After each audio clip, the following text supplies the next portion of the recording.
miles long. So this water goes all the way down to the Gulf of Mexico, but this is all fresh water. It doesn't get salt water or brackish till about 85 miles south. That's when we see pelicans, shorebirds, the beach, that kind of stuff. It's all fresh water. It's actually the largest freshwater basin in North America. So we're in the largest body of water in North America right now, and it's the third largest in the world. The Amazon is number 1, the Congo is number 2, and the Atchafalaya is number 3. So when you think of the Atchafalaya, think of the Congo, think of the Amazon. 1.4 million acres. The average water depth here, normally the water is about 8 foot deep. Right now, it's less than 2 feet deep. It's extremely shallow. You can kind of you see how big that wave is back there? We're pushing up on land right there. And that's just due to the lack of rainfall, right? No, sir. No? No, I'm going to tell you about it. All right. One of the reasons the water levels fluctuate so much is because we're on the Mississippi watershed. So the water that comes down here comes from 32 states and 3 Canadian provinces. But the reason the water is low right now, the Army Corps of Engineers is in control of all the water here. Ever since 1927, there was a great big flood, and the Army Corps controls all the land and all the water. So this is all natural, but it's controlled by man. Every 2 years, the Army Corps of Engineers drains the swamp completely bone dry to try to kill invasive plant species. So this is done by design every 2 years to kill vegetation. They're trying to kill the water hyacinth. They call it the drawdown. Normally you can't see any of these stumps, but right now you can see almost all of them. That's kind of a minefield whenever the water comes up. Wow. But the Mississippi River used to come through here till about 1927. And there was a flood in 27. Up and down the Mississippi River Valley, over 500 people died. At its widest point, the Mississippi was 67 miles wide. And in 1927, there was no early warning system. Your phone didn't just buzz in your pocket and tell you to seek shelter. So the Army Corps stepped in ever since 27. This is all natural, but it's controlled by man in an effort to prevent flooding. One of the first things the Army Corps did, they built a levee. So the big hills that you crossed when you came to McGee's, that's the levee. It's 28 feet high. The flood of 27 was 26 feet high. The water from here was as high as that levee. If you think about that, over 1.4 million acres, that's a lot of water. I'd say the main thing the Army Corps did, though, about 65 miles north of here, there's a town called Simmsport, Louisiana, and that's where 3 major rivers meet up. The Red River, the Atchafalaya River, and the Mississippi River. And the Army Corps built something called the Old River Control Structure. They divert fresh water there. Right now they allow 70% of all that fresh water into the Mississippi. 30% comes down here to the Atchafalaya. We wish they would give us more fresh water, but they give it to the Mississippi because it keeps Baton Rouge and New Orleans as major international ports.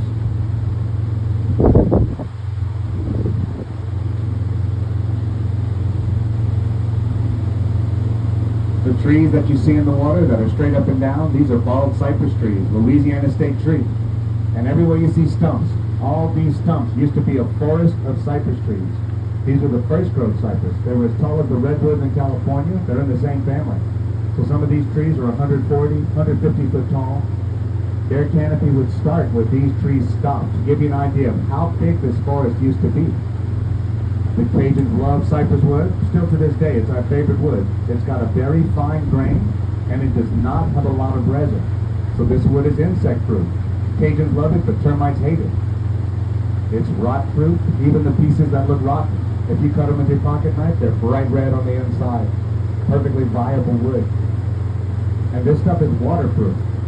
They call it sinker cypress. When they cut some of these big trees down, the logs sunk into the mud. That's why they call them sinker. They're so waterproof that over hundreds of years underwater and in the mud, the minerals in the mud make the wood stronger, prettier, more desirable. So the fact that it's insect-proof, rot-proof, and waterproof means it's a great building material, but that's the problem. The lumber companies found out, and they cut down every tree that they could. Everywhere you see stumps was a forest that was clear-cut by man. You can see evidence of the clear cut because all the stumps are about the same height, and they have that kind of horizontal line to them. From 1890 to 1920, enough lumber was logged from this swamp. If you put those boards end to end, it would make a boardwalk to the moon. A lot of this lumber went into the United States through the Sears catalog. Back in the day, Sears would sell houses. They call them craftsman houses, right? They would ship them to your location in pieces. A lot of those craftsman houses are still around today, and it's because they use lumber from these cypress trees. But the problem is, when they cut these trees down, they'll never grow back. Cypress trees grow on dry land. It had to be dry for at least 60 years for these trees to reach a height where they could survive in the water. Cypress trees do well in the water. Their root systems mimic their canopy, so their roots go down as high as their canopies go up. That's why you notice none of the cypress trees are falling.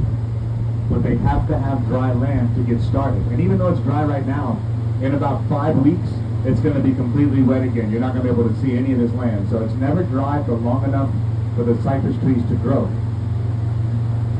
So the trees that you see are the only ones that are going to be here until it gets dry for about 50 years. So cypress logging was made illegal around the 1900s. Any trees that you see are at least 100 years old. Some of them 120 years old. They don't seem ancient, and they'll never be gigantic, but that's what happens when man controls an ecosystem. We help things, but we hurt things. Here's a good example. The cypress tree right here, you can see its roots. You can see the knees coming up. You see how big their root systems are? Look at the willow tree right next to it. You see how it's pushed over?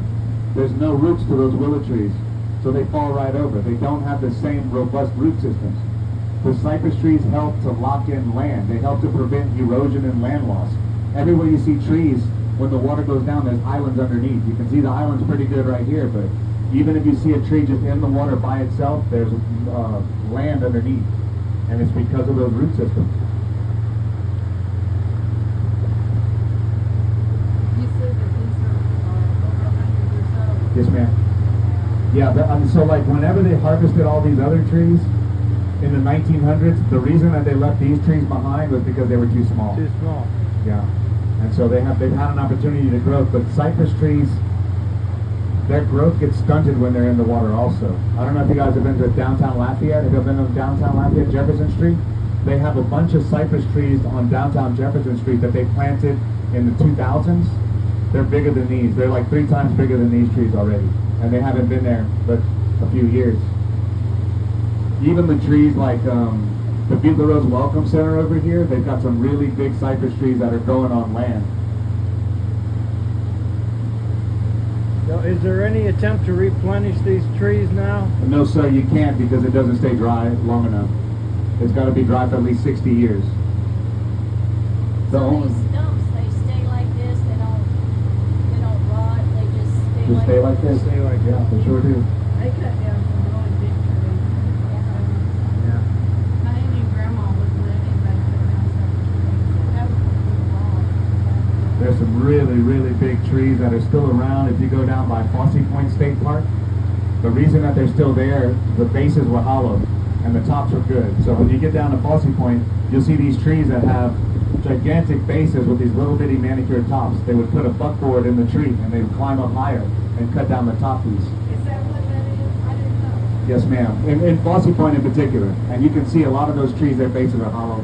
McGee's is owned by the Boy Scouts, and we do a project called Swamp Base. We make scouts paddle 61 miles every summer since 2010. We took a picture of some scouts that were next to a tree in a 14-foot canoe. There was tree on each side of the boat. So over 14 foot, that base.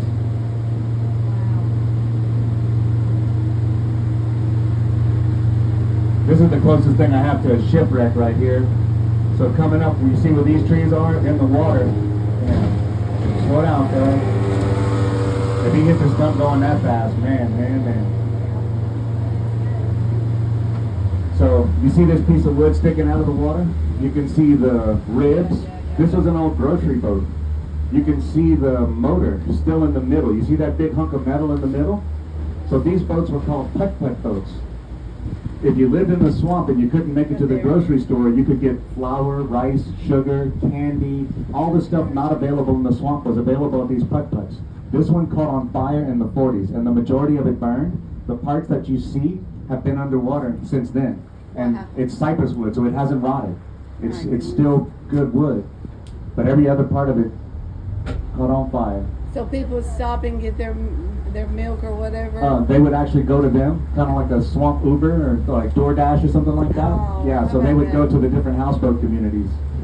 Yeah, and that motor, it was one of the first diesel motors, so it made a very distinct noise. Put, put, put, put, put, put, put, put, put. Whenever people heard that put, put, they'd come and find the boat if they wouldn't go into them. They'd come and find them, kind of like what you were saying. Oh, that's so neat. You could hear that put, put, and you can only see it this time of year because the water's so low.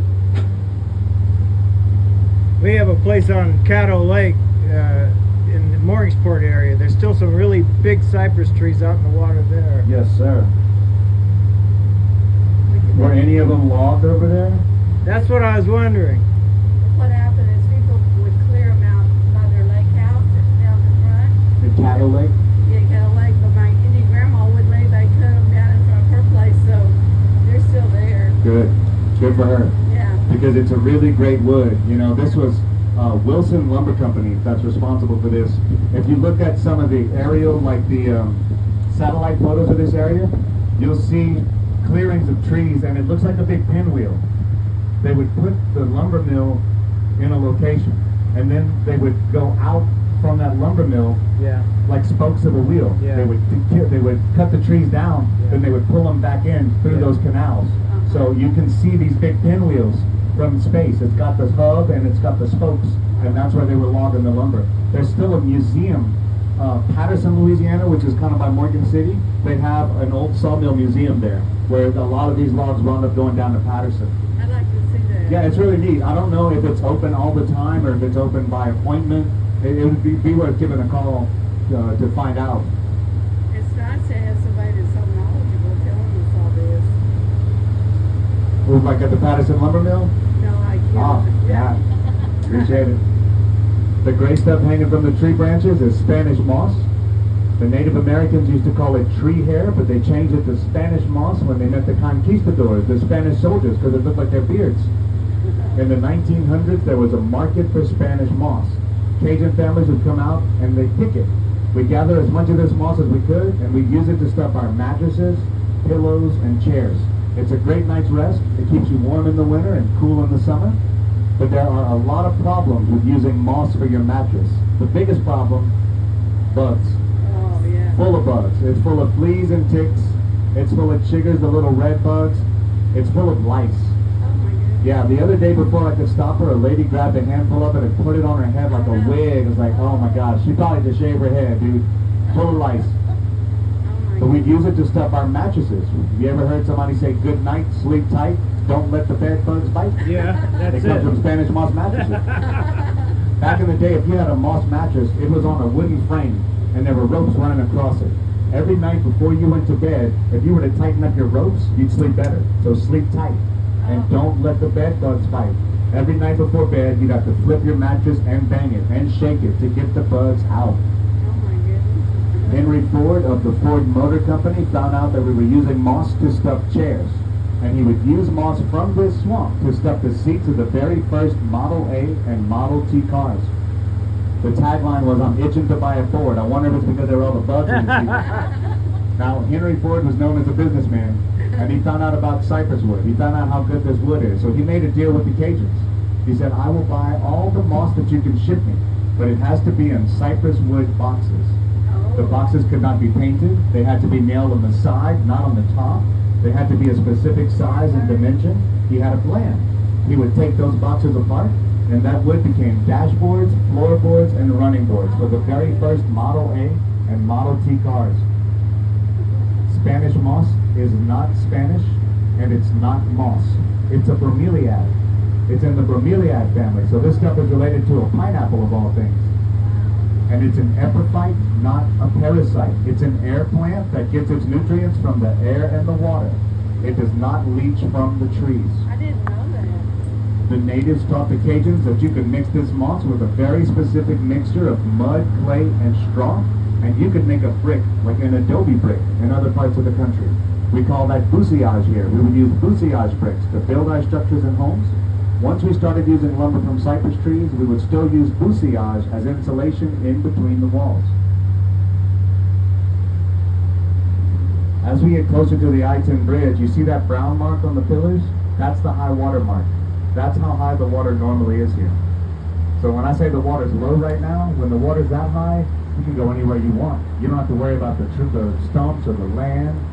But when the water's this low, it becomes critical. It becomes dangerous.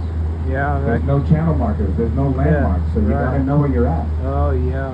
And this is the I-10 Basin Bridge. Construction on this bridge was started in 1962, completed in 1973. It took them 11 years to build this thing. The bridge is 18.2 miles long, so this is the 4th largest bridge spanning water in the U.S., and it's number 14 in the world. Approximately 55,000 cars cross this bridge every day, except for when there's a wreck up there. Gotta go to speed limit.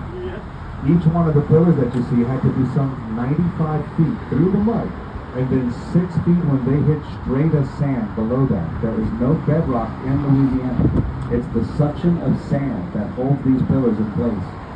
And they had to go 100 feet down to get to it. It's kind of a neat picture when we go in between the pillars. It looks like a tunnel that goes on forever. And I can't stress it enough. Look at how high that watermark is. Think about that over 1.4 million acres. It's a lot of water, man. We used to water ski here when we were young. Yes, ma'am. Lake Bijou is where a lot of people used to water ski. USL used to have their ski team practice over there. There's no stumps in Bijou. The whole 18.2 miles was cleared by hand. All the pieces shipped here from New Orleans over the course of 4 days per shipment. They would number the pieces in New Orleans, and when they got them here, they'd snap them together like great big Legos. And all the pillars were sunk passively. They did not bring a pile driver out here. They would take sections of road and stack them until the pillars sank to the desired depth. Then they'd fill them with concrete, put another one on top, and repeat the process. There's a 15-minute YouTube video called Swamp Expressway. If you want to watch them build this bridge, type in Swamp Expressway on YouTube, and you can watch it. It's fascinating. They filmed them shipping the pieces here from New Orleans. They only reported one death for the whole making of the bridge. My buddy said they only reported one.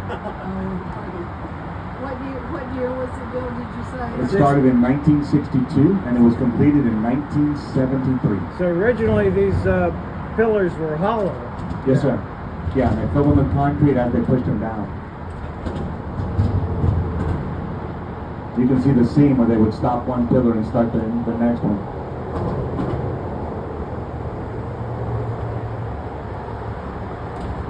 It's pretty smart.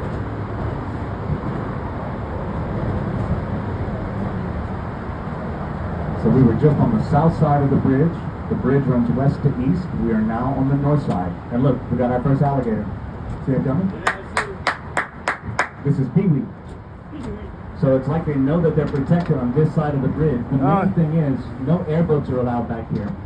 So if the airboats were coming through, it would scare all the alligators. You got a name for him, huh? Oh yeah. Pee-wee. Now here's the thing to remember. When you see an alligator's head, you can tell how long they are. The distance from the eyes to the nose in inches is how long they are in feet. So if you see 6 inches, he's a 6-foot gator. Come see, buddy. Come on. Here, come on. Come on, come on, come on. Let's push it. Come on. Here. Come on. Got him a little bite. So if you see 6 inches between the eyes and the nose, he's a 6-foot gator. 8 inches between the eyes and the nose, he's an 8-foot gator. Also, they grow about 1 foot every year for the first 10 years. So an 8-foot gator is 8 years old. He'll pop back up. 6-foot gator is 6 years old. And I don't just throw marshmallows at my gators. I go to the butcher shop, and whatever they trim that day is what I feed him. This is ribeye fat. They trimmed ribeye this morning, so he's eating good. I hate when people just throw marshmallows at him. Oh, man. One of the reasons that I'm feeding them fat is because they're about to hibernate. And when they hibernate, they live off of their tail fat. So if I can give him some fat to stick in his tail, it's making it better for him whenever he hibernates. It's a form of hibernation called brumation. Mammals hibernate, but reptiles brumate. There's not a true form of hibernation because they can come out of it if they need to. If there's consecutive warm days, which we do have a lot of in South Louisiana, they can come out of that brumation. Huh. Here you go, bud. So they hibernate when it's cold. Yes, sir. And it's not so much the air temperature as the water temperature. When the water temperature drops below 68 degrees, they'll start to brumate. When the water gets too cold, they can't even swallow if they wanted to. They have glands in their throat that swell up, that prevent them from swallowing. So it's good to see them right now because in a few weeks, we're not going to have any gators out here. And whenever we do the tours in the wintertime, we still do tours, but we let people know there's not going to be any gators. A lot of times they're here to see gators. They don't just want... Yeah, very lucky. Before the bridge, was there a ferry? Or? No, sir. So you had to drive around. 190. Yeah, it took like 3 hours to get to Baton Rouge. Yes, sir. Now, one thing that they did have, and we're going to get to it in a little while, there was a railroad track that connected us to Baton Rouge and New Orleans, and we're going to pass the remnants of it. It was a Southern Pacific train, but not everybody could ride the train. It was kind of cost prohibitive to a lot of people. You know what I mean? Let's go see who else is moving around. If we had more sunlight today, we'd have more gators also. Because the alligators are cold-blooded, they depend on an outside source of heat. So with the cloud cover we're having, I'm surprised he's out, but I see another one over there. We should have a few of them. So this side of the bridge is called Indian Bayou. It's a wildlife management area that's federally Two protected. of them, or is that his tail? That's one alligator and that's a stump in front of him. So no airboats allowed back here, no houseboats, no duck blinds. You can fish anywhere that's navigable water, but you cannot hunt. Everywhere you see trees or islands, you can see the islands pretty good right now. And all these islands have wildlife on them. The same wildlife you find in most forests in North America. So we have rabbit, squirrel, possum, armadillos, raccoons, foxes, white-tailed deer. They swim back and forth. When the water comes up, they swim to high ground.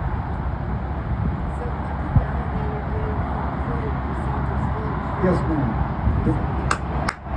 Oh, yeah. They eat a lot of birds. They eat a lot of fish, lots of turtles, small mammals. They don't eat a lot of large mammals, and that works in our favor as well.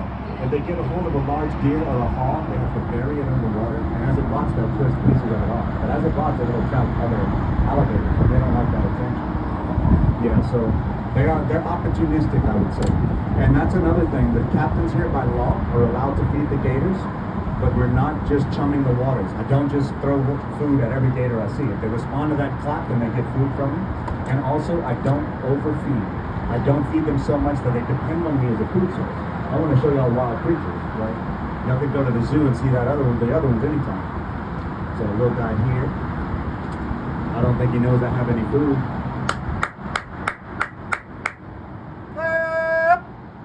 And then another one here, and another one here. So just right here, we've seen 4 alligators so far. And we didn't see any on the other side of the bridge. It's like they know that they're protected over here. Does anybody know what you call a group of alligators? Like a school of fish or a herd of cattle? It's a congregation. A congregation of gators. Sounds like church, though. It sure does look like it. It's got this kind of shiny back that looks like a leatherback turtle. And if that turtle's not moving by now, she might be laying some eggs right there. Is that it over there on the shore? Yes, sir. It's got a shiny carapace. That's a leatherback turtle. We used to call them soft shell turtles. It's possible, but because they're about to brumate, they're not eating like they normally do. They're actually starting to slow it down. Yeah, if this was June or July, then I have probably 5 or 6 alligators right here eating with me. But the fact that the water temperature is starting to cool off means that they're starting to slow down as well. Their brain is 14 grams the size of a walnut, and it's right in between their eyes. So when you see a gator with its head out of the water, its brain is always getting enough heat to function.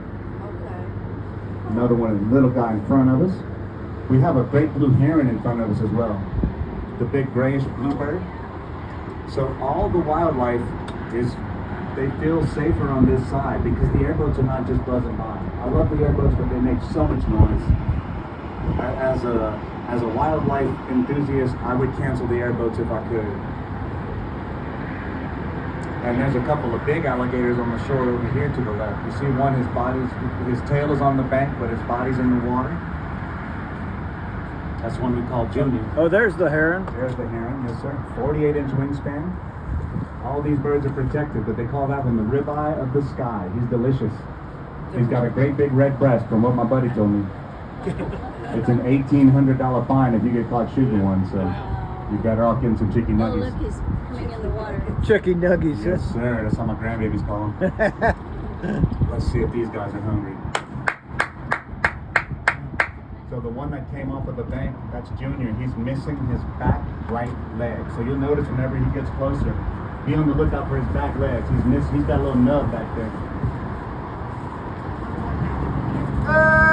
Another gator bit him.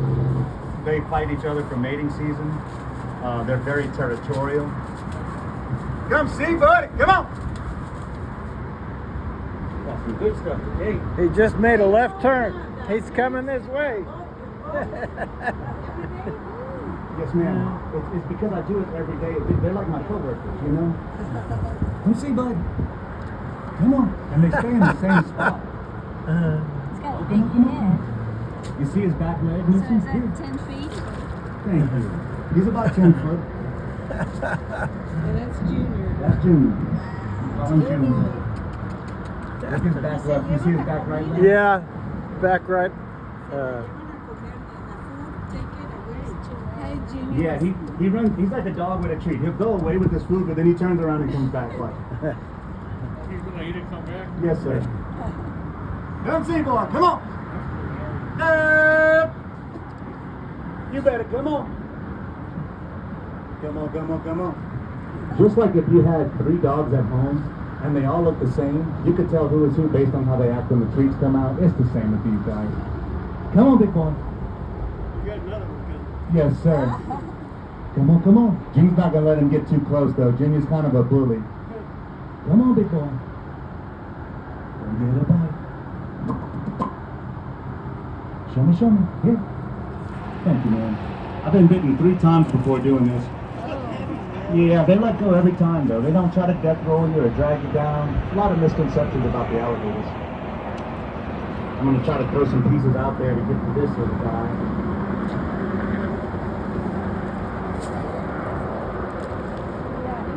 You see how Junior's blocking it? Yeah, the other ones are showing him some respect. Yeah, oh yeah. There's definitely a hierarchy. Size is usually the biggest indicator of that.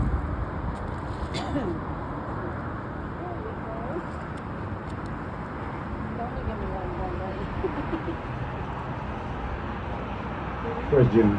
Oh, don't see, bud. Oh, they're pretty historic looking, aren't they? Yes. Yeah, come on. He's going, yeah, probably so. So they can hold their breath for 45 minutes to an hour. If you see bubbles, you see the bubbles? That's Yeah. his claws in the mud, dislodging oxygen.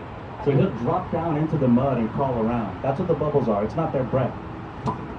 Come on, boy. Was he telling that other one? Oh, you know it. You know it. Come on, June. All right, we're gonna go see somebody else. Yeah, he really is temperamental, I would say.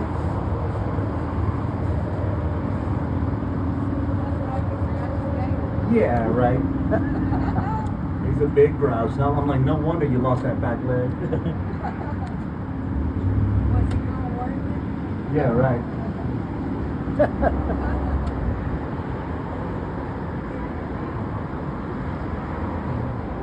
Do you have any gators named Pedro?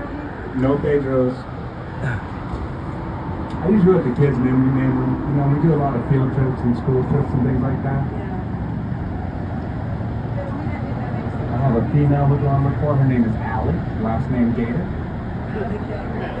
Alligator. We got Big George and Hank the Tank. I had one called One Eye Willie, but I haven't seen him in a while. This one over here is one of my favorites. Her name is Cecilia. She's kind of got this light complexion. You notice how she's kind of light colored compared to some of the other gators? Yeah. She's the closest thing I have to a white alligator, man. She's just right here.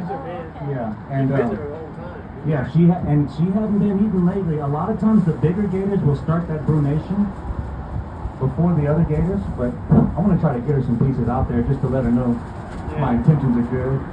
I want to maintain our relationship. So are white gators pretty rare? Yes, they are. They're extremely rare because that light has absolutely no camouflage. And so there's 2 different kinds of white gators. There's albino gators and white gators. Whenever you go to like the aquarium in the zoo and you see the white gators, Those actually came from a clutch of eggs in the 80s, and they've been kind of breeding them. They don't have pink eyes like the albino gators do. They have blue eyes. She doesn't act like she's hungry, does she? Yeah, and that too. Like they're wild gators, so they Oh, do. look, Junior's coming over. Of course. But they do have to feed themselves. Come on, Cecilia. I'm gonna give her one more handful, and I'm gonna keep moving. Yes, yes, yes. Thinking about it. Maybe Junior's giving her the stink eye. Yeah, right.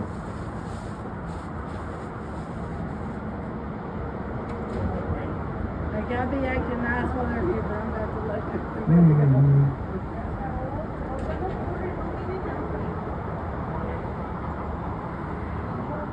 Yeah, she's not hungry. She's just passing right by it. Not even. Smelling it like my dog. Huh. Yeah. Smells it like. Half an hour's smell Ha, will smell ha, you ha, before we used to. Oh, Yeah. there's two right there. Yeah, that's Junior and the other one. I'm not sure who that other one is. Hey, last night we ate some crocodile.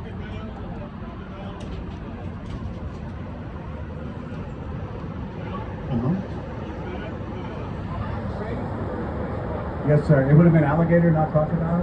And all of that stuff comes from the alligator farms. Yeah, it used to be that the gator hunters would get $50 a foot, but now they only get $5 a foot, and it's because of the alligator farms. A lot of times it's an appetizer called gator bites. Yeah, that's what a lot of people eat.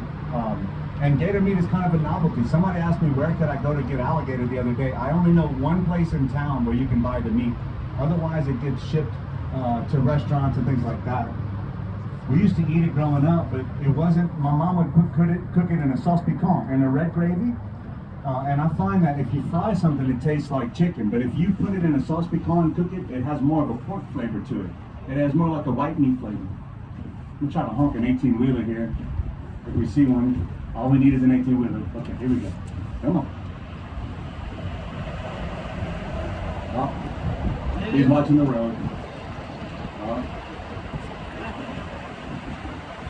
Where's the 18-wheelers when you want them? I grew up in the late 1900s. That's all we did when we went on road trips. We'd honk 18-wheelers. Yeah, you got it. Awesome. Cool. Let's keep moving. Let's see who else is moving around. I just love being on the water. It's a good time. Yeah. It's not too hot. No, it's perfect. Now, like I said, we see more gators whenever the water is much hotter, but we also have a lot more humidity, mosquitoes coming in. We don't have any of that today, so. And we're seeing some gators, so it's working. So I was gonna ask you, when people go fishing, do they have problem with the gators when they come to fish? No, ma'am. You know, a lot of times there's enough food for the gators so that they can kind of go and do their own thing. I would say every once in a while, though.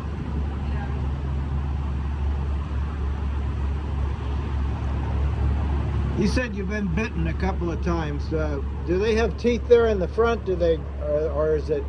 Oh, yeah. They do. Yes, sir. They have 50 to 60 teeth in their mouth, and they go through 2,000 to 3,000 teeth in their lifetime. So, you really did get bit then, huh? I sure did. Oh, this is the old railroad track. This was Southern Pacific Rail right here. It connected us to Baton Rouge and New Orleans You said it was the in the 1900s.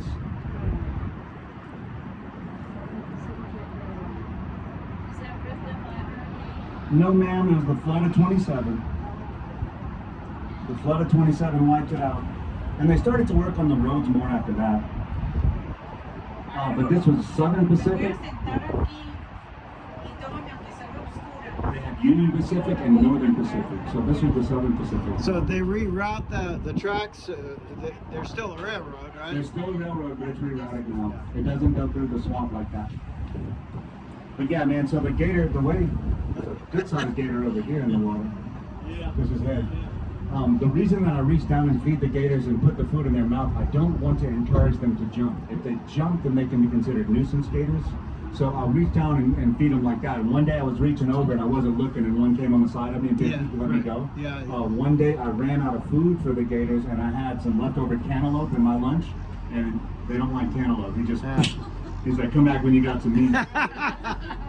So you get right down in the water. Yes, sir. it, Yeah, that's the idea. And I mean, we have these pickers, like you can hold the meat and give it to them like Yeah. that. Hey, that's all. But it's not the same theatrical effect either.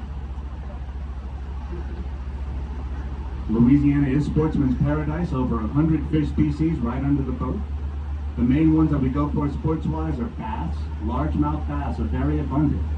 But it's 1.4 million acres. If you know anything about fishing, any one of these cuts, any one of these stumps could be a really good fishing spot. So you have to kind of know where you're going.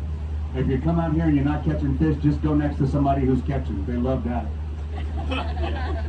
They hate that. We have smallmouth and striped bass as well. Lots of sunfish, perch, brim, things you find in other parts of the country. Everything's got a Cajun name though, right? So if you have a bowfin, that's a shoepig here. If you have a bluegill, that's a chickapin. And everybody's favorite, if you have white crappie, that's Louisiana state fish, but nobody calls it crappie. That's a sac-a-lait here.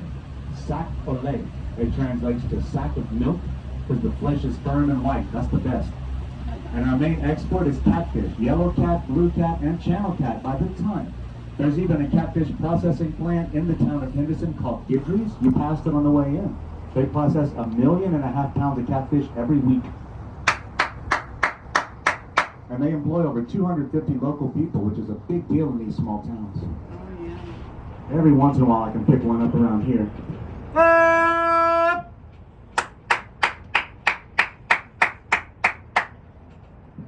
We'll see who we got. I never heard an alligator call before. Yes, ma'am. Normally, whenever the alligators are very scared of people. So if you find yourself in a situation where there's alligators and you don't want them around, do that clap. Do Yeah. that call. They'll disappear. Really? Right. Yeah, absolutely. So the reason that we did that with these gators is so that we can identify the ones that we work with on a regular Okay, basis. I Yeah. see. Can you do that with water moccasins? We had one come up to us one time, and if we didn't have a shot pistol, we would have been in trouble. Yeah, no sir. Water moccasins are terrifying, man. The thing about a water moccasin, the more scared that creature gets, the more aggressive it gets. So let's say you're hiking or you're walking and you corner a water moccasin, you got to move out of the way and let it pass you. I heard of one dropping in the guy's boat. The guy shot through the boat, boom, boom, boom, because the snake wouldn't Yeah. stop chasing him. Yeah. Oh my gosh. And the thing about a water moccasin, you can smell them before you see them. If you're in the woods and you smell cucumbers, Yeah, get ready. and get out of there. Get out of there. That's right. I You're didn't gonna- know what they smell like. I had Cucumbers. them last week. Oh, come on, for real. Yeah. You smelled it or you see it? I smelled it. I never saw it. It was under a culvert, right? Yeah. That was one of those Asian carp. Those are the fish that jump in the Oh, yeah. He said those things are 30, how much, how 30 big? pounds, 40 pounds. 30, 40 pounds, Yeah. sometimes jump in these boats. They were introduced here in the late 70s to try to eat some of the invasive plant vegetation. There's another one that jumped over there. They were supposed to be sterile when they were introduced here, but they are not sterile. One female lays 1 million eggs in a year. They spawn 3 times a year. They have no natural rivals. Are they good to eat? They're not. Oh. The Cajuns don't even eat that fish. So it's not good for anything. Yeah, what does that say about you as a species, man? If the Cajuns don't eat you, you gotta be disgusting. Got another gator over here. It's South Louisiana, man. If it flies, it dies. If it crawls, it falls. If it's brown, it's down. We will eat you. If you told me you shot a Bigfoot, I'd be like, wow, cook some rice. Let's eat him. Come on, come on, come on. This is Allie right here. He And, would have a hard time down there, You can wouldn't see he? how she's got a little bit of mud on her tail. She's been digging in her den. She's been getting ready for brumation. What is her name? Allie. Allie. Last name Gator. Alligator. Hi, Allie. Come on, girl. She's like, I don't Where's she know at? those Come, people. come see, girl. Come on, come on, come on. Over Let me there. see. Right here. Here. Open, open, open. I get you for flinching. Oh, shit. Oh, shut up. Uh, Got her bites in the hat. You come over here. Come on now. Come on, girl. You're so kind with the gators. I love them. They really are my coworkers. I love them more than at least one of my human coworkers. Will they go back? Will they go after the ones that didn't go in the round? Yes, ma'am. Usually they will. Thing is, this stuff is pretty fresh from the butcher shop. It doesn't stink. Oh, So that's why she seems kind of nose blind to it. Here, come on. Show me your mouth. Open. Here, open. Oh, try again. Try again. There we go. If I let this stuff sit in the sun for a couple days, she'd be all over it. But I don't want to do that to y'all. I've tried doing that before, and it smells really bad. Hang on now. So they just give this stuff away at the butcher shop, Oh, huh? no, sir. They No? used to, but it's like $3 for 15 pounds now. Ah. Everything's expensive now. Everything costs money now. Yep. Oh. They used to give it away. Alligators always look like they're grinning to me. Your food's behind you, babe. Your food's behind you. Yeah, I should come around and get some of these pieces. They look like they just come from the dinosaur time. Yeah, well, you know, they haven't had to evolve. Prehistoric. Yeah. Prehistoric. These are American alligators, but in the world there are Chinese alligators, there's gharial, there's caiman, there's Nile crocodile. Over 24 crocodilian species on Earth, and they have one common ancestor that was a dinosaur. Really? So they really haven't had to evolve for millennia. Are the caimans the biggest? No, ma'am, the Nile crocodiles are the biggest, but caimans get to be very big and they're very aggressive as well. What do they do with the alligator hide when they Sell them for food. Yes, ma'am. So a lot of that, come on, girl. A lot of those hides used to go to Italy Yeah. when they do like high fashion and things like that. Right. But they don't really use as much of that stuff as they used to. So that's one of the reasons the gator hunters used to get $50 a foot, and now they only get $5 a foot. The shoes are more expensive. Yeah. I have a alligator bag that a friend of mine from Europe gave me, Mm-hmm. and some people might get mad at me for using it if I wear it. No, I think if anything, we were always taught to be respectful of wildlife. Nothing Yeah. should die in vain or in pain. Right, right. So to me, they're going to kill them anyway. You just as soon use it. If you're Yeah. using that material, then you're not wasting it. And I mean, those same friends to get mad about me for wearing leather shoes, Yeah. right? Well, I'm Native American heritage, so that's true. You know, they Yes, use ma'am. everything. Nothing should die in pain. Everything has the right to an honorable life and an honorable death. There you go. That's the way that we were taught down here. That's- All right, Al. See you in an hour. Let's keep moving, y'all. Let's see who else is bumping around out here. How many of these do you do in a day? 3, sometimes 4. Oh my goodness. Mm-hmm. If you do what you love, you'll never work a day, right? Yeah. Ooh, another great blue heron hanging out over here. I keep trying to get a picture of those guys. Let's see. Yeah, I'll try to get in a little bit closer. But usually when we get close, they'll fly away. We have some in our backyard. Mm-hmm. They're all over the world. They even have them in Japan. I got a buddy who's got a koi pond. You know the koi fish? And he said when these birds come in, all they eat are the $30 fish. All they eat are the ones that are the most beautiful ones.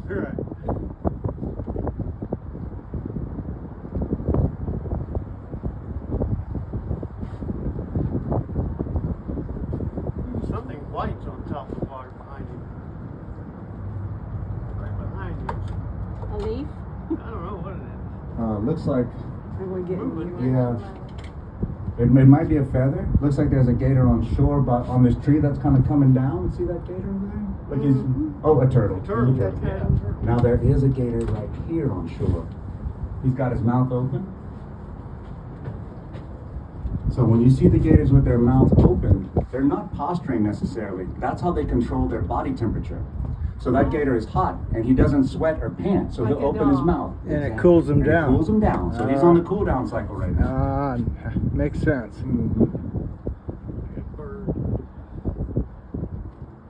The gator's front feet have 5 claws, their back feet have 4 claws. Their front feet are not webbed, their back feet are webbed. Maybe try to come on this side, let me get you. So with their back feet webbed and their tail on a vertical axis, they can swim pretty fast. They can swim about 20, 25 miles an hour. Got it. All Thank right, you. yes ma'am. And on dry land, they can run. They have socketed hip joints, so that for a few seconds, they can hit 35 miles an hour. They're like a drag car. They can hit 35. They can maintain 12 miles an hour for almost a minute. A motivated human can run about 8 miles an hour, maybe 9 if you're really motivated. So, do you guys know how to run away from a gator? No. Well, they say go with somebody slower than you or climb a tree. They recommend going zigzag, serpentine, side to side. Their tail impedes their forward momentum, so their tail gets in the way. Also, they're really top heavy, so that back and forth motion, their heads will slow them down. I think ultimately, though their eyes are side facing, not forward facing. Okay. So when you zigzag, you get out of their peripheral vision. You really got to zig and really got to zag. That's the way to do it. Now, I mentioned that in Louisiana, there's only been 3 alligator deaths, but if you see babies, or 4 deaths, I think, but if you see babies and you don't see the mama, lace up your running shoes. Yeah. An alligator is the only reptile that'll stay with her young after they're born. The mama stays with her babies for up to 2 years. She carries them around in her mouth. Oh my goodness. Yep, I'm more scared of a small mama with babies than I am of the biggest daddy, and you should be too, because she's gonna run after you. So they really protect their young. I wouldn't think that of a They really do. reptile, you Exactly. know? You wouldn't think. So when you say run after you, that you talking about on dry land? On dry land. Yes, ma'am. David learned that lesson. Oh, he did. Yeah. A He gator didn't think got they, he after. didn't think they could run off. Oh, A man. gator got after him. They can really jam on land. We were in Avery Island and it went coming under a drain under a fence. And David thought he was going to go up and get it. Oh my gosh, David. That didn't happen. I'm here to tell about it. You're lucky. The alligators brumate from December to March. They live off of their tail fat. They dig holes in the mud, and they live off of their tail fat. They slow their metabolism down to where their hearts only beat 1 to 2 beats per minute. So they don't eat for months in the wintertime. A large gator can go for up to a year without eating. Oh, myself. March into June. So they come out of brumation in March. I would say from March to June is mating season. Love is in the air. June 21st for the summer solstice. For 4 weeks after that is when the mom lays her eggs. So the summer solstice is her cue to start laying eggs. I didn't know that. For 4 weeks after. I think it's neat that they're tied into nature like that. She's going to make her nest on land. And it's going to be different than the den. The den is going to be a hole in the mud. Her nest is going to be on land. Branches, roots, leaves, twigs, all kinds of stuff scraped together. And she's going to try to make that nest as hot as she can. The heat of the nest determines the sex of the reptile. That's all reptiles. If the alligator's eggs are above 92 degrees, they hatch male. If the eggs are below that, they hatch female. That's the same with snakes, geckos, bearded dragons. The heat determines the sex. Incidentally, the heat of the egg also determines the amount of stripes on her tail. So if you see an alligator that's got a bunch of small stripes spaced close together, that means the egg was hot, that means it's a male. If you see an alligator that's got big stripes spaced further apart, that means the eggs were cool and she's a female. Girls are hotter than guys. But guys are cooler than girls are cooler than guys, but guys are hotter than girls. That's what it is. That's what it is. Let's see if anybody's home over there. Lily, she's in the hot seat. And So, alligators- oh, go so ahead. when they're in full brumation, are they completely down in the mud? Yes, sir. If you search alligator den on Google, like the second or third image search that comes up, you can see what they look like. They have a hole. Even if the water comes up, they'll go underwater to get in that hole, and then they'll go up into a hollow, a dry part in the bank. So, like back here where we just were, these are all spots where the alligators brumate. They like these higher banks because they can make better brumation dens.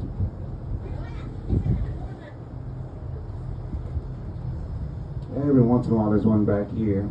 I'm also looking for bright pink birds, the roseate spoonbills. Those are here. Oh, the monarch butterflies are here. The monarchs migrate. Oh, yeah. Yeah, they fly for 7 days over the Gulf of Mexico to get here, which I think is pretty awesome. 7 days. Yes, ma'am. They're going to a place that they've never been, but they know exactly where they're heading.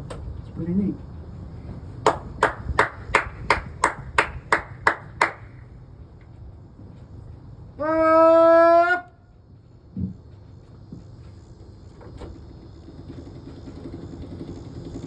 And I wish we had a little more sunlight. I know it gets warm when the sun comes out, but yeah, keep an eye on that. That might be something moving right there. It might be one of those big fish too. Sometimes the logs look like a gator. Yep, there is a big one on shore over here. 2 of them. You see them by this big tree? Oh yeah. Oh yeah. You see the buildings? They go in. They blend in with the cypress. Yeah. Now they have the spikes on their back. They're called scutes, S-C-U-T-E-S, and they're like solar panels. So all those nerve endings that they have attached to those scutes, even on a cloudy day like today, even if there's no sun, they can absorb UV rays through those scutes. They're kind of like solar panels. Isn't that funny that the cypress trees like the camouflage? Yeah. And that's my favorite cypress tree right there. You see that big ball? Yeah. on it? Yeah. That's a burl. Yeah. And the way that happens is when the tree is wounded, it heals itself. So when I see something like that, it's an affirmation that the bird scared the gators. Nature heals itself. Nature heals itself. Ah. That nature will always find a way to heal itself. Uh-huh. Oh man, that's good. The birds scare the gators in. You can learn a lot of lessons out here, I can't think you? so, and that's why we love working with the scouts, because there's a lot of lessons that you can learn out here that you can't learn on your phone, can't learn on the internet. You learn a lot about yourself out here too. So are you a teacher? So I worked with the scouts. I was a professional in scouting since 2010 to 2019. McGee's was purchased by the Boy Scouts at that point, and our project is called Swamp Base. We make scouts paddle 61 miles through the swamp 5 days, 4 nights since 2010. I was program director for that. I would train all the staff that would get the scouts through. I helped them plan the route, get the food together, all the safety, and then we're building a base facility. And one of our donors, instead of donating money, bought McGee's as a working tour company and donated it to us. So we are the non-for-profit entity of Swamp Base, and that's for my shirt. Yeah, Swamp Base, and we make money and we give it to the non-for-profit Scouts. Boy Scouts. Yes, Boy sir. Scouts. It's Scouts America now. Scouting America now. They changed it. Everything is blended now. Everything's blended. Yeah, Okay. but now they don't let girls and boys camp together. But Yeah. they do let girls in scouting. Yeah. And I tell you what, the girls that I've met in scouting are much better than the guys. They're more motivated. They're more mature. Yeah. They're way more motivated. I think Yeah. if anything, it's great to have the girls in scouting because it makes the boys think bigger. Yeah, right. Oh, okay. Absolutely. That's a good That's a good way to look at it. Big time. Not to mention it gives them a healthy view of strong females. Yeah. Rather than have just some sort of misogynistic Yeah, view. right. That's cool. So there's a white flower on the shore over here. You see that white flower? Yeah. There's a few of them blooming in front of us over there. You see those white flowers? That's a swamp hibiscus, also known as a swamp mallow, also known as a marshmallow. A marsh is a swamp, and that's where marshmallows come from. So back in the day, if you had a sore throat, your grandmother would take the root, and she would grind the root, and she would make this kind of slurry to give to you for your sore throat. It was very bitter, so she would mix it with sugar. And so that's where marshmallows come from. Nowadays they use gelatin for them. Huh. The willow trees, the trees that are fallen right here, you see these trees? The Native Americans figured out that you could chew the inner bark, the cambium, or you could boil the new leaves and you could get salicylic acid. Psilocin, the active ingredient in aspirin, is found in these trees. So this is where aspirin comes from. And one of my favorites, you see these yellow flowers blooming all around us? So my grandmother used to call them pea flowers. And we would joke, oh, don't step on that flower, it's gonna make you pee. Don't pick the flower, it'll make you pee. Well, my wife does natural medicine, and years later we figured out that that flower is a diuretic. So if you're retaining water, you can make a tincture, and it'll help you urinate so that you can not have that water in your body. So they were trying to teach us medicine. They were trying to teach us the old ways. I wonder how much of that's been lost through time. Which of these trees has salicin in it? The willow trees, the ones. Willow that, trees. Yes, sir. So these here, these are white willow. It's a particularly white willow. It's not all willow. I've heard it said that black willow and weeping willow have it as well, but for sure the white willow does. My dad. Goldenrods or No, ma'am. No, ma'am. or- No, ma'am. The black eye Susan have a big old black eye in the middle. The goldenrod grows much higher, much stockier. I'm not exactly sure what these are called regularly, and I don't want to lie to y'all. My dad, Native American, he's called it a tickle tongue tree. Tickle tongue. And they tree. used not the willow, but it was some tree that the Native American used for toothache, Ah, and it would make it feel numb. yeah. And I looked up on the internet on Tickle Tongue, Tickle Little Tree. I don't remember what that's a common name. I don't remember what the other name. So much medicine in nature. That's awesome. Yeah, it's a whole lot better than the drugs they're passing around. Yeah, and I think that a lot of the pharmaceutical people are trying to suppress the knowledge of the natural ways to do things. Dandelions are great for your heart. It's a great heart medication, and they've been sold to us as a weed. If you look at a can of Roundup, they have dandelions on the can. They have all sorts of things on the can that are actually really good for your health. And Roundup is owned by some of these pharmaceutical companies. They're trying to suppress that. Dandelions are very bitter. Yeah, and so the cowboys used to make a coffee substitute. You could burn the root a little bit, and you could make that tea. You can eat the flowers and the leaves. It's an amazing plant. No, that's a tickle tongue. I Haha. thought Daddy was just saying that to say everybody. Yes, ma'am. That's awesome. Hey, Newport Citrus. So the draft on this boat is shallow enough that you don't worry about the stumps.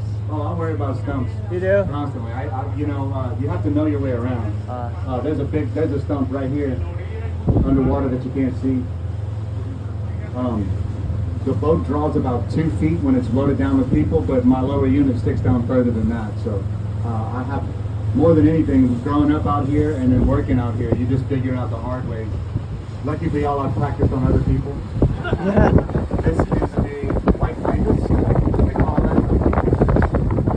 No, that's a Grady crab. Both of these are Grady crabs. They're common on every waterway in North America, but they're the symbol of the National Waterman Society, and they're signs of very healthy ecosystems. So, like if I were fishing today, I'd go where these birds are. If they're catching small fish, there's bigger fish being stirred up. Because it's so windy right now, they're not moving around. It's pretty windy right now. I want to say it's 16 miles an hour, gusts of 29. I love the roots on this cypress tree. It shows you how strong they are, how robust they are. Yes, ma'am. It's been made illegal since the 1900s. You can't even harvest any of the branches. You can't cut the leaves. None of that stuff. The only thing you can get, like sinker cypress, like just these big piece right here. That's that log. It's obvious that it hasn't been harvested recently. So if you come and pull those out, you can still use them. And a lot of people will get that sinker cypress because the wood is very expensive. But like if it's easy to get to and nobody got it, there's something wrong with it. It's probably hollow. It doesn't rot, but it'll be hollow. You can see the willow tree right here. You see how there's no bank underneath it? You can see the roots. It doesn't have the same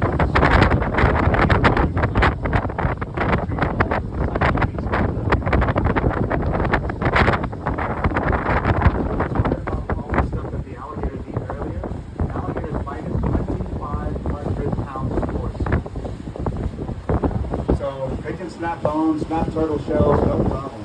Think about this. Have you ever seen a hippopotamus smash a watermelon in its jaws?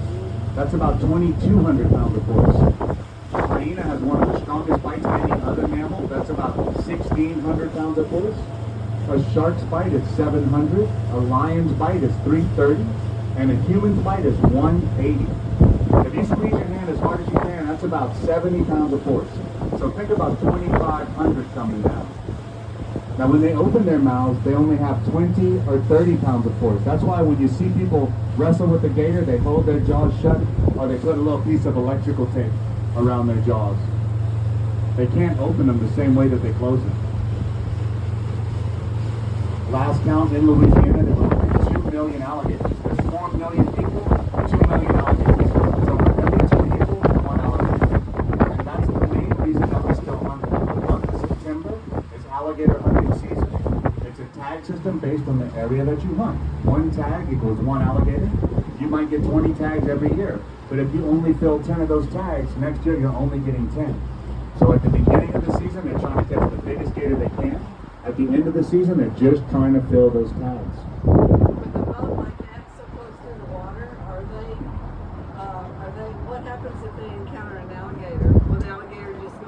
they'll just go away. So are the alligators maintaining the population, or is it growing? Is the population growing? So the population is growing. It Growing is. up out here in the 70s, the alligators were not protected, so they were almost on the endangered list. They were one step below endangered. There's extinct, endangered, and one other one. But they were protected, and now the alligators, there's not as much incentive to hunt. They used to get $50 a foot, but now they only get $5 a foot. So the population is kind of getting a little bit bigger than they would like. Oh. Yeah. Well, they can control it though by adjusting the rules for hunting. Yeah, and so they could, but Yeah. they're going to have to incentivize much, much better, because at $5 a foot, that's not even worth the fuel to come out. It's not worth the bait and all the mess it takes to take care of that. People are not even bothering with the alligators. And it's because we have those alligator hunters. Buddy that hunts gators said if they catch a wild gator, they might only be able to use his belly for 1 or 2 wallets. Because for mating season, their hides get damaged. There's also a bacteria or a fungus that lives on their hides that makes it no good for leather. And there are parasites that live in the meat that make the meat no good. But one way that we can honor the gators is we use every single part of it. We were talking about eating alligator earlier. You usually eat the tail meat, but all the meat is used. There's even a restaurant in Lafayette called Frejons, and they do an appetizer called gator wings. It's buffalo wings with the alligator's arms, really big buffalo wings. Their leather, their hides become wallets, purses, belts, shoes, boots. Even their entrails, even their guts are used in industrial animal feedlots. They feed their guts to cows and pigs. So no parts wasted. Of course, all of the other parts get taxidermy. They become souvenir alligator heads, alligator foot back scratchers. I don't agree with a bunch of that stuff, but like we were talking about earlier, at least it's not going to waste. It's going to happen either way, so I think this is toughening up my wife. why you say that? She doesn't like all the guts, and, Yeah, the thrips, like we call them. Yeah. It's just a part of life. it's just a part of life. Yeah. Yes, man, Frejons does that. I've never had them, so I can't really speak to them. To me, if you don't do that right, it's going to be real chewy. This is where everybody jet skis and water skis and goes tubing. This is Lake Bijou. It translates to jewel or jewelry. It's about 40 foot deep, no stumps, no logs. For a busy day like Labor Day or 4th of July, it looks like Mardi Gras. There's so many people. Well, yeah. And USL used to have their ski team practice out here. There was a slalom course. They had ramps. Yeah. Is the water always brown like this? Yes, sir, but a lot of the discoloration in the water comes from the tannins from the trees. The discoloration is the oils from the trees. So even though it looks like mud, it's not muddy. Like if you go in with a white shirt, Yeah. if you come out, your shirt's still white. It's not like you've been dunking it in the blood. It's tannin, not Tannin. Yeah. It's tannic water. Yeah.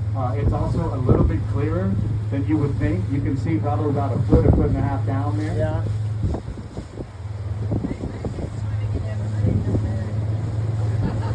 Wide open here. You got a boat? I don't see anybody on the water though. Because of the wind, and because of like even these guys that are fishing, they're just avoiding honeydews. They just don't want to cut grass or something like that because the fish are not biting right now. Okay. If the fish were biting, Yeah. there would be boats all up and down through here, especially Ah. where we just went. If it was a prettier day, we would have people just recreating on the water. Okay. But the wind right now being 15 miles an hour, it's not good for a regular boat. Anytime you see waves on the water, this is all wind generated. There's no tidal influence here. And when you start to see white caps on the water, it's 12 to 14 mile an hour winds. But yeah, on a pretty day, like what we just had, Memorial Day that just passed, oh my goodness. You don't have to worry about drowning on a day like that. You could jump from boat to boat to boat out here. This is also a great place to come practice, to learn how to drive an airboat, to let the kids drive the boat, just to figure it out on their own, because there's nothing underwater to hit. This is the deepest part of the swamp. I saw a guy land a float plane right here one day. It's the only spot in the swamp you could do that.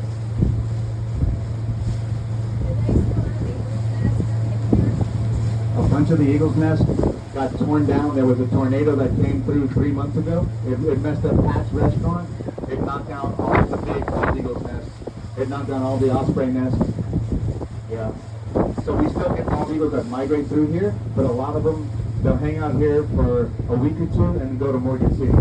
If you want to see the bald eagles, they're all in Morgan City right now. A lot of them, they kind of, I hate to say it, but they go to there's a landfill down there, and they go to the landfill. They're opportunistic. They really are. It doesn't make for a really great picture though. Like when I see a bald eagle, I'm thinking of like America. And, although America seems like it's in the trash dumps right now, I'll tell you what, don't get me started. This is a full-time houseboat. This guy's been living here for 12 years. So that's what it looks like to live here full-time, year-round. He sleeps on the white part. He built the second part as a screened-in front porch. That's where he drinks his coffee and reads his newspaper. He's in a great spot. He's cut off from the waves and the wind. Well, you said people can come out here and they're free from taxes or other expenses. Yeah. That's a good way to do it. I don't see very many of them out here. Well, the people that want to live out here full-time do not want to be seen. They don't want to be here. This is a major route. Right. You know, so there's people that hide this way that you'll never see. There's two brothers. You can kind of see their houseboats all the way at the end of here, kind of close to shore. Yeah, there's plenty of people that are hiding out here. Good place to hide. Good place to run away. This has always been a place, you know, the runaway slaves would hide out here. The people that didn't agree with the Civil War Yeah. would hide out here. We Yeah. call it, in French, it's called la vie marron, the runaway life. Yeah. This was a great place to hide. And that's my plan. If the world goes bad, I got some spots to hide out here. Oh yeah, run some trout lines, you know what I'm saying? Water, fresh water is the main issue, and you can't drink any water from any source in the United States nowadays because of agricultural runoff. But you can boil this water. You can kind of use, you can use any kind of filtration for hiking. Yeah. But you have to clean the water before you use it. Oh yeah. You live in a houseboat, you live out here, you have to be okay with being alone. If you're not okay with being alone, you have to be self-sufficient to a high degree. There is no Walmart, there's no McDonald's. And it's kind of like minimalist lifestyle. You can't bring a bunch of stuff with you if you live out here. You gotta have one or two items that serve multiple purposes. My grandfather grew up in a houseboat very similar to that one. And people always ask, what would you do for a hurricane? Mom said the safest place for a hurricane was on a houseboat. They would push the boat close to shore, and they had special chains with grappling hooks. They would throw those chains in the woods, and whatever they could latch onto, branches, roots, a tree, they would ride the storm out. If it's a rain event, you're going to get wet, but you're already floating, so you don't have to worry about flooding. If it's a wind event, you might get pushed around a little bit, but you don't have to worry about trees falling on your house, so it winds up being really safe. My grandfather still had to go to school, even though he lived in this swamp. There was a boat that would pick up the kids called a Lafitte skiff. There was a white boat, and the man would stand up with oars and he would paddle facing forward. Pop said one day it started to rain, and that old man got so fast, he didn't please get down and they were all the way to school. He lived in the swamp and he couldn't make it to school. There was a library boat that would come out and exchange books like the bookmobile. That was an initiative after the Great Depression to keep rural communities together. So if you lived in Kentucky or Tennessee, there was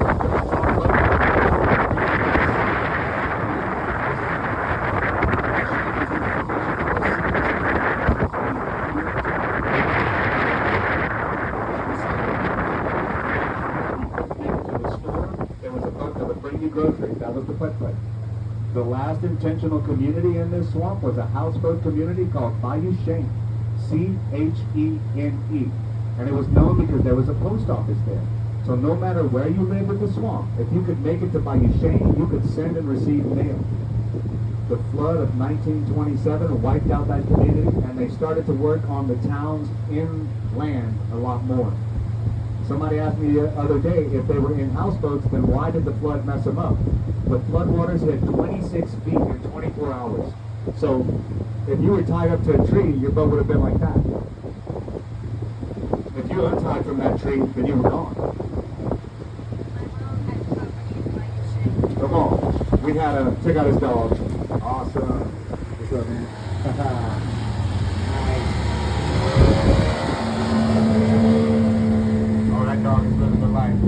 I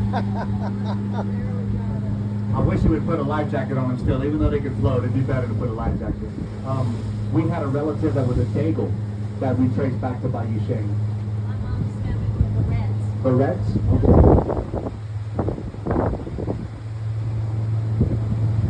So they were the ones that lived. They would get deliverance from black on the Chapawaya River down. Yep, sure is. Okay. There's I still, went there one time. they do a family reunion every year. Did you go for the family reunion? Oh, yeah, I just went to check it out. We went to check it Yeah. out. Family reunion. We did a family reunion at Foster Lake. For the Bayou Cheng community? No, I don't Okay. think it was. So there's the surviving relatives of the people that lived in Bayou Cheng. Every year they have a big family reunion, and they had a graveyard there. There's 2 tombstones. Okay, when they do the reunion, they move those tombstones every year. If the water's coming up, they'll move them a little bit higher. So yeah, there you There go. was a chimney around there too. Like Uh-huh. there was a house there. The only thing left was the chimney. Exactly. That was neat. You almost need a four-wheeler though to get around. Sure, and I mean, like when there's erosion, when there's land loss, it makes it even more difficult to get out there. This is another full-time houseboat. This is Mr. Lee Broussard. He's 74 years old. He's not old, he's vintage. He built the big houseboat as his outdoor kitchen. All they do is eat, drink, and tell lies on that big one. But the small houseboat, you see those white tubs on the porch? You see Yeah. the gutters running down? It's some old propane tanks that he catches rainwater Ah. in. So he doesn't go to the store for water. Yeah, right. Pretty soon he's going to add solar panels so that he doesn't need fuel for his gas generator.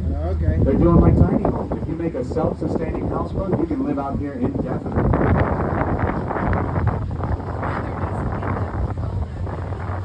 Not too bad, but with the humidity, I mean, you know, it's been in the teens here with 30-40% humidity. It's a little shaky. But not like other places in the country. Although I get people like, we do tours in the wintertime, they're like, I'm from Oregon, it gets cold where I am. They go right on that airboat, 30 minutes later they turn around and come back. They can't take it. You gotta be dumb or tough to live down here. I think it's a little bit of both. This is the way that we went out. So for anybody keeping track, we went underneath the interstate over there. We saw our first alligators. When it's all said and done, we did about a 6.5 mile loop. Big loop. Okay, so we're heading back. Yes, sir. That's the McGee's over there. And 6.5 miles is a fraction of a percent of 1.4 million acres. Everybody that I know that lives here has spent at least one night unintentionally on the street. You know, the gas, your boat takes down, you just get lost. So everybody brings a little bag with them, some supplies. I can name 2 nights for a week. Most isolated place in the country.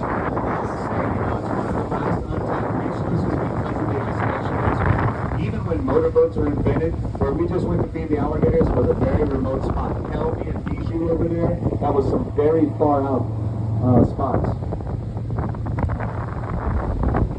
And with our scouts, we make the scouts paddle 61 miles every summer, 5 days, 4 nights. So you get to see a whole lot more of this whenever you're in a canoe. And we have some really neat routes. We make them carry all their gear across the levee. We try to make them suffer. These young people got to be challenged nowadays. That's how we grew up. Yeah. You know what I mean? Like, we stayed outside growing up. These young people don't do that anymore. I know, right? We stay barefooted all the summertime. And Stay barefooted. Like, if somebody challenged me to a race, I would take off my shoes, even if it was in the gravel. You know?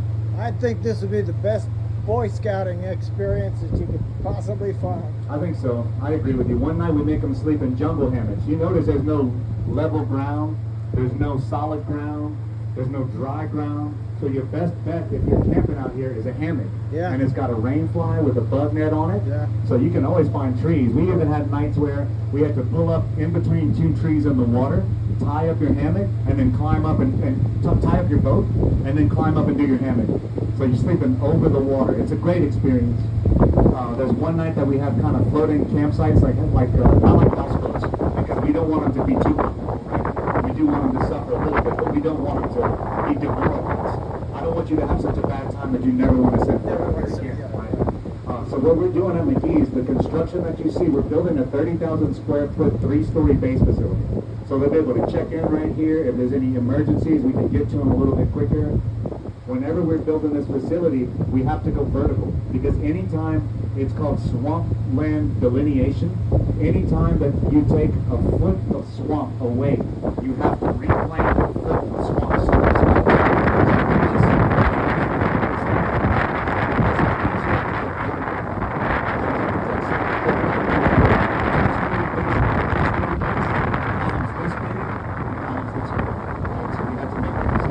we raised $35 million with our capital campaign. Our donor that was going to donate some money to the Boy Scouts, that's why he just purchased McGee.